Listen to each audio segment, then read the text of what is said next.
Olá pessoal, tudo bem?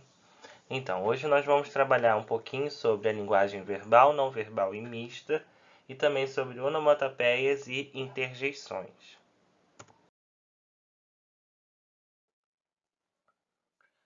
Então aqui, para a gente começar na página 104, nós temos: ao estudar histórias em quadrinhos na seção anterior, você pôde aprender que esse gênero, com bastante frequência, contém linguagem mista. Esta pode ser caracterizada pela mescla entre o uso de linguagem verbal e linguagem não verbal. Mas você sabe definir cada uma delas? Quando escreve uma redação para a escola ou lê uma fábula, você entra em contato com a linguagem verbal, pois está produzindo e compreendendo um texto escrito. O mesmo ocorre quando você conta a seu melhor amigo como foram suas férias. A palavra, escrita ou falada, é a matéria da linguagem verbal. Então, no texto, na linguagem verbal, nós vamos sempre utilizar as palavras, sejam elas escritas ou faladas. Então, aqui a primeira pergunta, dos itens a seguir, qual se constitui exclusivamente por linguagem verbal? Uma escultura, mímica ou uma lista de compras? Então, dentre as três alternativas, a lista de compras se constitui uma linguagem verbal. Por outro lado, ao assistir a um espetáculo de dança, observar uma pintura, ouvir uma melodia ou fazer um desenho na aula de artes, você está acessando a linguagem não verbal. Ao contrário da verbal, ela não se serve de palavras. Isso quer dizer que uma linguagem se constitui por outros tipos de elementos visuais, sonoros ou táteis, que são muitos traços, cores, formas, sons, movimentos. Então, na linguagem não verbal, a gente não tem o verbo. O que é o verbo? A palavra. E aí, em relação a isso, assinale a imagem que apresenta uma forma de expressão artística baseada somente em linguagem não verbal. Então, dentre as três, uma reprodução artística não verbal, nós temos aqui, a melodia do violão. E continuando, compreendendo o que define linguagem verbal e o que define linguagem não verbal, facilmente se entende o que seja uma linguagem mista. Trata-se, o próprio nome sugere, da mistura desses dois tipos de linguagem. No entanto, é preciso cautela quanto a isso. Não basta apenas misturar linguagem verbal e não verbal para obter linguagem mista. É necessário que as duas atuem em conjunto, isto é, o sentido da mensagem precisa ser construído pela relação estreita entre ambas as linguagens. Isso significa que, se extrairmos a linguagem verbal de um texto de linguagem mista, o sentido global será afetado. Então, aqui um exemplo, nós temos um meme aqui de uma menina com uma frase. Então, nós temos essa expressão da menina e a frase vai complementar, Quando o meu desenho favorito vira filme. Então, mostra a alegria, da reação da menina. Então, aqui é uma linguagem mista, porque há um diálogo entre o texto escrito e o texto visual. E aí, em relação a isso, número 3, imagine que você tivesse que inventar um meme para circular na internet, a partir da foto apresentada a seguir. Que frase você criaria? É importante lembrar que ela deve ter uma relação estreita com a imagem. E aí, aqui agora entramos, nas trilhas da linguagem para falar de onomatopeia, interjeição e locução interjeitiva. Quando se trata de HQs, histórias em quadrinhos, é comum encontrar a reprodução dos sons que as ações e os personagens provocam, como o livro que se fecha e faz pof. Ainda que não seja um aspecto exclusivo desse gênero, é uma parte importante de sua construção narrativa, recebendo o nome de onomatopeia.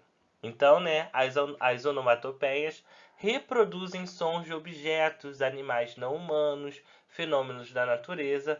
Elas são uma figura de linguagem, ou seja, recursos linguísticos que servem para tornar a linguagem mais criativa. Elas, por si só, não contêm um significado. Para entendê-las, então, é preciso analisar o contexto. Observe isso na tirinha a seguir. Então, nós temos essa tirinha aí, que é a aranha, está aí descendo por esse biscoito, essa torta. Na segunda, ela adentra na torta.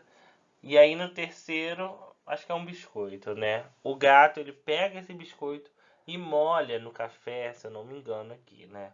E aí faz um barulho, Snork, Egg, Glub, Hook.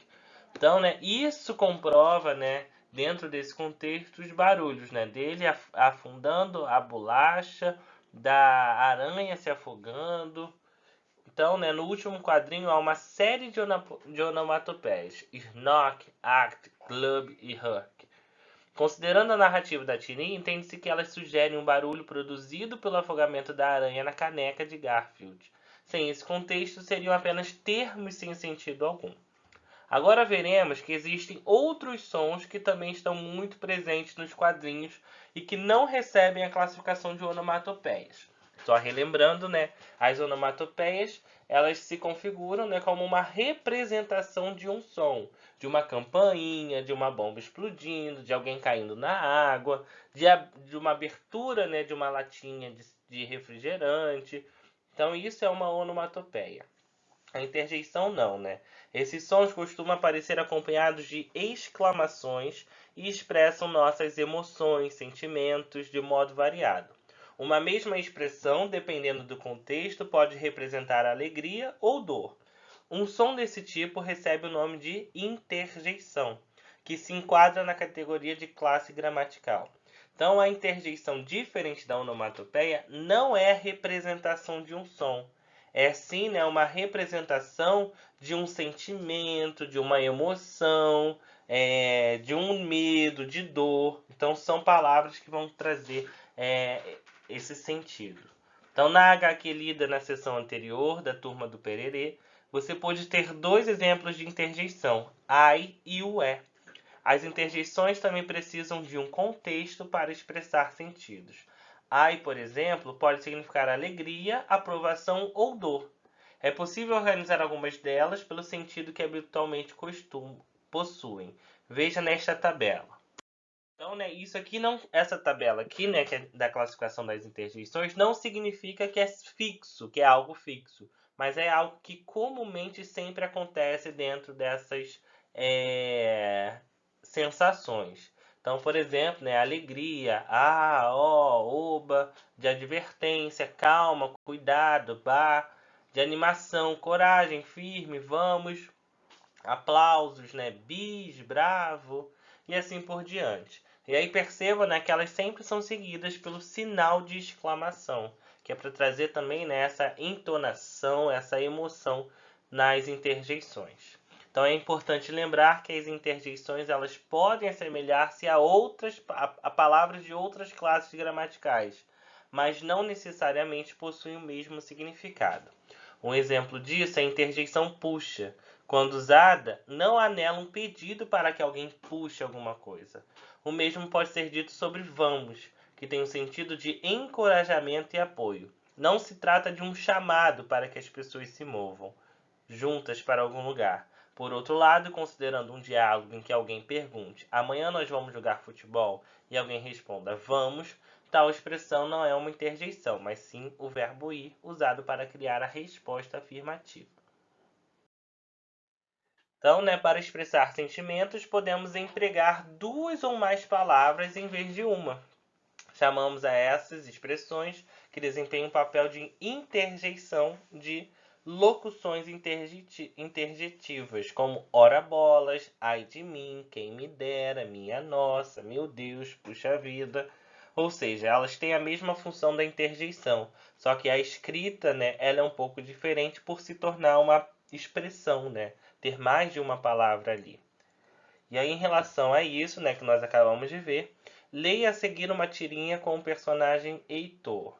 Então aqui, né, nós temos o Heitor aqui batendo, né, um prego na parede, tap, tap, tap, depois toin, depois iau, iau, iau.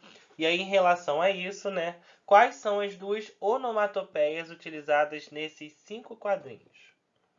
2. Qual é a interjeição usada nessa história? Que sentimento ela expressa? E 3. Em relação ao primeiro quadrinho, qual sentido a onomatopeia e a imagem criam juntas? Então, tudo junto, né? A leitura.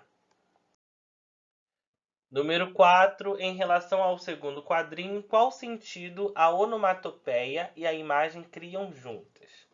5. Que descoberta é feita no quarto e quinto quadrinhos? Qual é a relação disso com o humor da tirinha?